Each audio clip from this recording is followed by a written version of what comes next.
నమస్తే అండి. నా పేరు నిమ్మల శ్రీనివాసరావు. మాది 24వ వార్డు. ఇది ఈ ల్యాండ్ వచ్చేసి మా నాన్నగారికి 1978లో డీకేల్ పట్టా ఇచ్చారు. అప్పటి నుంచి మా స్వాధీనంలోనే ఉంది. అంతకుముందు నుంచి కూడా మా తాతగారు ఎప్పటి నుంచో చేసుకుంటుంటే 1978లో ఎంఆర్ఓ గారు వచ్చి మీరు చేసుకుంటారు కాబట్టి పట్టాలు ఇస్తున్నామని 1978లో పట్టాలు ఇచ్చారు. పట్టాలు ఇచ్చిన కాంచి మా అనుభవంలోనే ఉంది. పత్తి, కంది, జొన్న, సొద్ద వేసుకొని మా నాన్నగారు సాగులో ఉన్నారు. తర్వాత 1980 దాకా షిత్తు కట్టుకున్నాం. షిత్తు కట్టుకున్న తర్వాత రామారావు గవర్నమెంట్ వచ్చిన తర్వాత మెట్టచేలకి వర్షాధారానికి షిత్తులు ఎందుకు కడుతున్నారు, షిత్తు కట్టగాకండి అని చెప్పారు. తర్వాత మేము అప్పటి నుంచి షిత్తు కట్టలేదు. రామారావు గవర్నమెంట్ వచ్చిన తర్వాత అప్పుడు దాకా షిత్తు కట్టాము. తర్వాత సొసైటీ బ్యాంకులో మేము 3 సార్లు లోన్ తీసుకున్నాం. లోన్ తీసుకున్నప్పుడు ఒక 2008 తర్వాత సన్నకారు రైతులకి రుణమాఫీ చేశారు.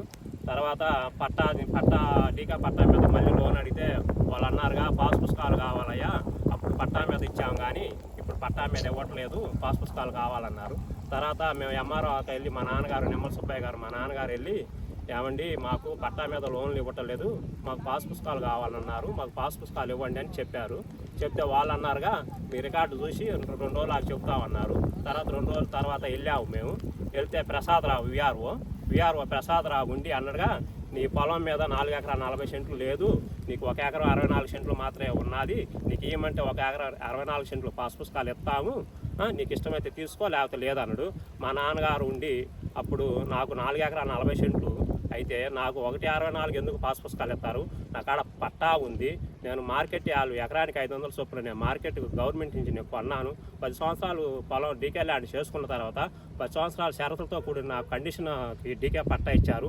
అప్పటి నుంచి నేను చేసుకుంటున్నాను.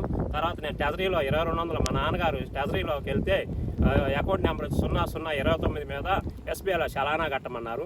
తర్వాత 1988లో మా నాన్నగారికి వెళ్ళి ట్రెజరీలోంచి ఎస్బీఐలోకి వెళ్ళి ఎస్బీఐలో చలానా 2200 రూపాయలు కట్టాడు. అది తీసుకొచ్చి మళ్ళీ ఎంఆర్ఓ వాళ్ళకి ఇచ్చారు. ఎంఆర్ఓ గారు అప్పటి నుంచి మీరు సాగులో ఉన్నారు కాబట్టి మీ పొలం పాస్ పుస్తకాలు ఇవ్వడానికి వీలు లేదు అని చెప్పాడు. సరే అండి అని మేము మెలకొని ఉన్నాము. తర్వాత మేము కలెక్టర్ కాడికి వెళ్ళి మేము అర్జీ పెట్టుకున్నాం. ఎంఆర్ఓకి అర్జీ పెట్టాము. అర్జీ పెట్టిన తర్వాత మళ్ళీ కలెక్టర్ కాడికి వెళ్ళి కూడా స్పందనలో అర్జీ పెడితే మళ్ళీ ఎంఆర్ఓ గారికి రాశారు.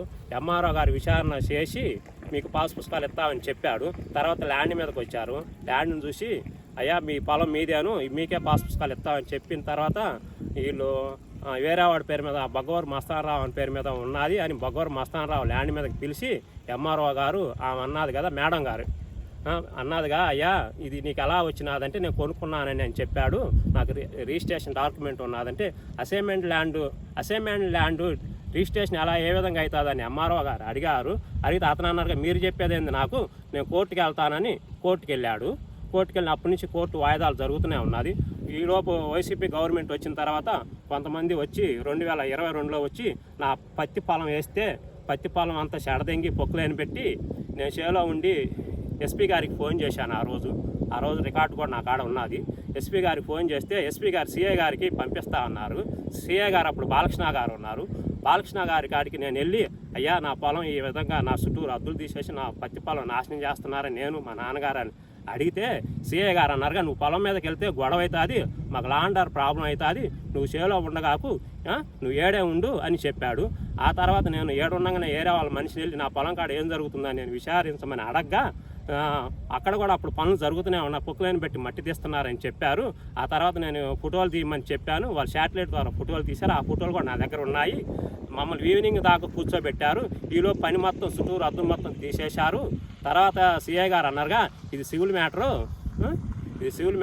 మ్యాటర్ కాబట్టి మీరు కోర్టుకి వెళ్ళండి, కోర్టుకి అర్జీ పెట్టుకోండి అని చెప్పారు. తర్వాత నేను హైకోర్టుకి వెళ్ళి నాకు డైరెక్షన్ ఇవ్వమని 2 విట్టి పిటిషన్ వేశాను. 2022లో ఒకటి వేశాను, 2023లో ఒకటి వేశాను. ఎంఆర్ఓ గారికి మున్సిపల్ కమిషనర్ గారికి అసైన్మెంట్ ల్యాండ్ని లేఅవుట్ లేకుండా ఏ విధంగా ప్లాట్లు వేశారు, ఏ విధంగా రిజిస్ట్రేషన్ చేశారు, రిజిస్ట్రేషన్ శాఖ నేను చెబుతున్నా 22లో ఏలో ఉండగా నా పొలాన్ని 22లోంచి ఎందుకు తీసేయడానికి కారణం ఏంది? డీకే ల్యాండ్ అమ్మకూడదు, కొనకూడదు, నేను పొజిషన్లో ఉన్నా, నా కాడ రికార్డు ఉంది, నాకు ఇన్ని హక్కులు ఉండగా నా సన్నకారు రైతువి, మేము పేదవాళ్ళం, బీసీ కులానికి చెందిన వాళ్ళు, కొంతమంది బడా వాళ్ళు వచ్చి మా మీద ప్రయోగం చేసి ఒత్తిడి తెచ్చి అమ్మమని చెప్పినా మేము ఎప్పుడు అమ్ముకోలేదు.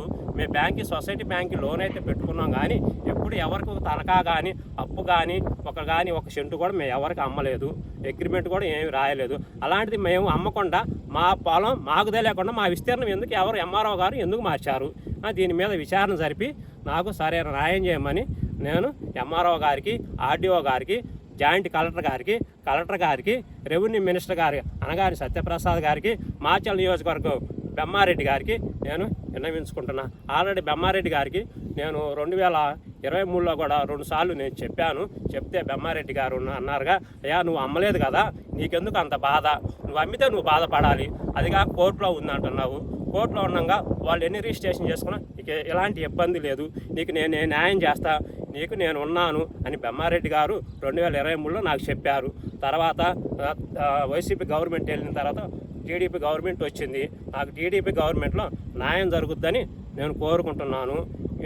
మా నాన్నగారితో కూడా నేను ఒక రోజు వీడియో చేపిస్తాను.